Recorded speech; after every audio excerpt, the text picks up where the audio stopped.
Hello friends, नमस्कार। कैसे हैं? उम्मीद करते हैं कि अच्छे ही होंगे। और मैं मंजर सर आप सभी को सक्सेस क्लासेस गच्छई में एक बार फिर से स्वागत करता हूं। और प्रश्नावली 4.3 का प्रश्न लेकर आ जाया हूं, बहुत ही महत्वपूर्ण प्रश्न। तो देखिए, आज इसको हल किया जाए।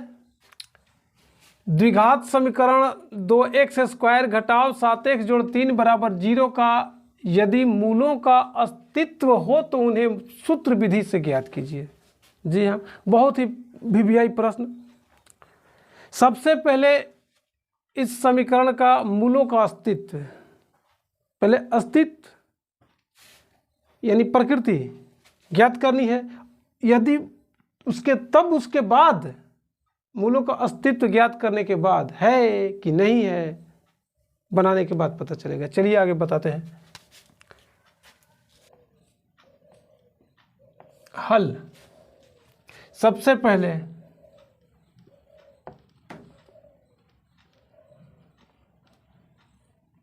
समीकरण को ax² जोड़ bx जोड़ c बराबर 0 से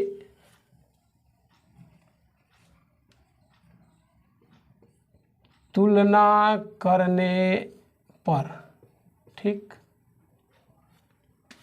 समीकरण आपका है कि 2x² घटाव 7x जोड़ 3 बराबर 0, यानी कि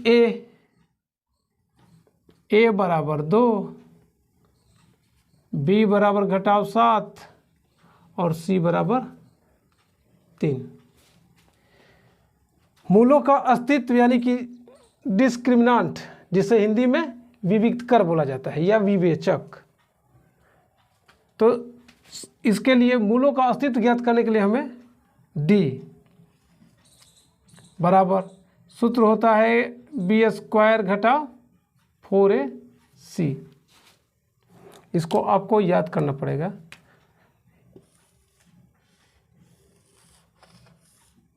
कभी कभी प्रश्न में इतना भी पूछ देता है, सिर्फ पूछेगा कि विवेचक, समीकरण देगा, बोलेगा कि विवेचक ज्ञात कीजिए। तो विवेचक इस सूत्र से ज्ञात करके छोड़ देंगे आंसर।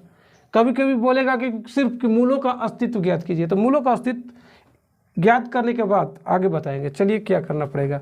यहाँ पे बराबर b यानी कि घटाव 7 का स्क्वायर घटाव 4 गुने a यानी कि 2c3 बराबर, ये हुआ 49 घटा 4 दूनी 8 8 3 24 यानी कि 25।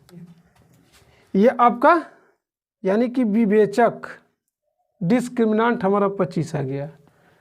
तो एक चीज़ और याद करना पड़ेगा, ध्यान दीजिए। यदि d 0 से बड़ा हो तो इस कंडीशन में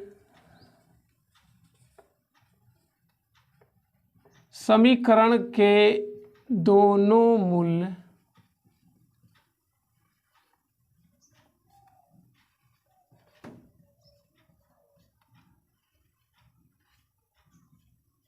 भिन्न भिन्न, यानी कि जिसे बोलते हैं असमान।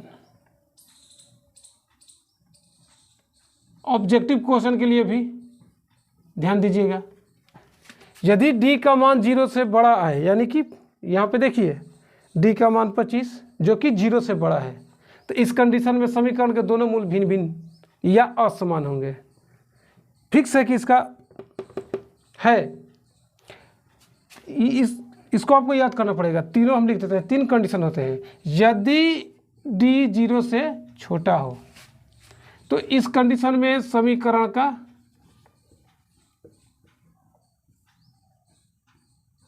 कोई मूल नहीं, कोई मूल नहीं है, ठीक।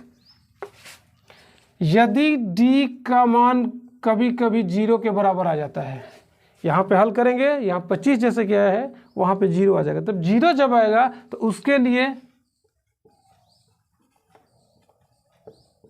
समीकरण के दोनों मूल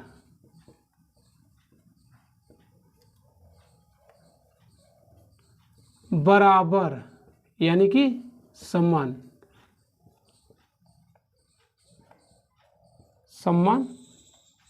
होंगे। ये 3 कंडीशन रहते हैं, ये आपको याद कर लेना है, ध्यान दीजिएगा। ऑब्जेक्टिव क्वेश्चन के लिए बहुत ही महत्वपूर्ण है। यहाँ पे इस कंडीशन को लागू करेंगे, क्या लिखेंगे कि चूंकि d 0 से बड़ा है इसलिए इस समीकरण के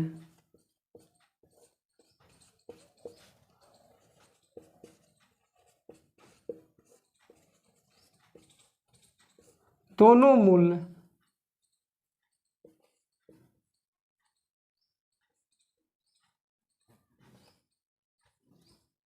भिन्न भिन्न होंगे। दो मूल अल्फा और बीटा फिक्स है कि 2 मूल हैं। यहाँ पे यदि d का मान 0 से बड़ा मिला हमें तो फिक्स है कि इसके 2 मूल हैं और दोनों मूल जो आएंगे वो भिन्न भिन्न, यानी कि कोई 5 है तो कोई -5 है, कोई 7 है तो कोई हो सकता है कि 1/7 है, या कि कोई भी, यानी कि दोनों जो आंसर निकलेंगे x का मान जो आएगा वो भिन्न भिन्न होंगे। कहने का अर्थ इसका ये हुआ। देखिए अब इसको आगे सूत्र विधि से बोल रहे हैं, क्या सूत्र विधि से, जिस सूत्र का नाम क्या है, श्रीधराचार्य का सूत्र इसको बोलते हैं, या उससे हम द्विघात समीकरण के सूत्र बोल देते हैं। अब यानी कि d के सहायता से हमें अल्फा और बीटा ज्ञात करनी है। देखिए उसको कैसे ज्ञात किया जाएगा। देखिए अब सूत्र विधि से इसको निकालेंगे, यानी कि सूत्र होता है अल्फा बराबर घटाओ b जोड़ √d/2a, यानी कि घटाओ b का वैल्यू कितना है आपका 7 जोड़ d 25/2 गुने a2 बराबर 7 जोड़ 5/4, यानी कि 12/4 3। ये देखिए अल्फा का मान 3। सूत्र को थोड़ा ध्यान दीजिएगा।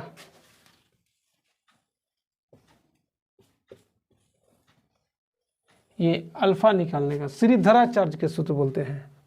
अब बीटा का देखिए, इसके बाद एक मूल निकाल लिए हमने, अब बीटा निकालेंगे।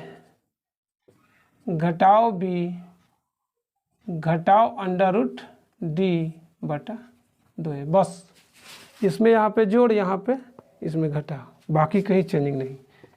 घटाओ 7 घटाओ 25/2 गुने 2 बराबर 7 घटाओ 5/4, यानी कि 7 में से 5 घटा 2/4, यानी कि 2 बराबर 1/2। अतः 2 मूल एक 3 तथा 1/2 हैं। ये आपका आंसर हुआ। 3 तथा 1/2 आपका आंसर हुआ। तो जहाँ तक अब हम समझते हैं कि इस टाइप के जो भी प्रश्न आपको मिलेंगे, इसमें 3 प्रश्न होते हैं, ध्यान दीजिएगा। अब मैं बारी बारी से समझा देता हूँ।